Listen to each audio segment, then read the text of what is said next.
السلام علیکم ورحمۃ اللہ۔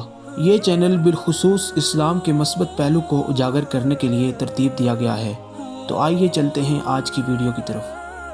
جب حضرت آدم جنت سے زمین کی طرف اتارے گئے تو اللہ تعالیٰ نے ان کو ہر قسم کا فن سکھلا دیا۔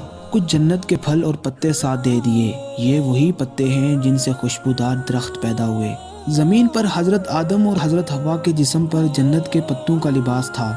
تب حضرت حوا کو حضرت جبرائیل علیہ السلام نے اللہ کے حکم سے روئی کاٹنے کا فن سکھایا اور حضرت آدم کو روئی سے کپڑا بننے کا فن سکھایا۔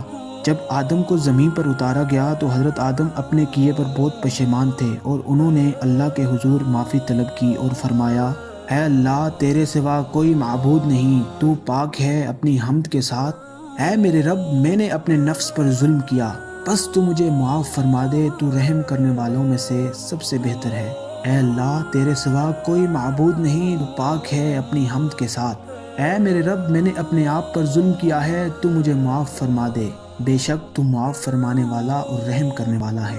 اور پھر حضرت آدم اور اللہ تعالیٰ کے درمیان مکالمہ کچھ یوں ہوا، اے میرے پروردگار، کیا تو نے مجھے اپنے ہاتھوں سے نہیں بنایا؟ جواب دیا گیا، ہاں۔ اور کیا تو نے میرے اندر اپنی روح نہیں پھونکی؟ جواب دیا گیا، ہاں۔ اور میں نے چھینک لی تو نے جواب میں یرحمک اللہ نہیں کہا؟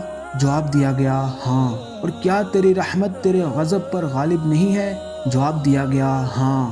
کیا تو نے میرے بارے میں یہ فیصلہ نہیں کیا تھا کہ میں یہ کام کروں گا؟ جواب دیا گیا، ہاں۔ پھر حضرت آدم نے کہا کہ اگر میں توبہ کر لوں تو مجھے جنت کی طرف لوٹا دے گا؟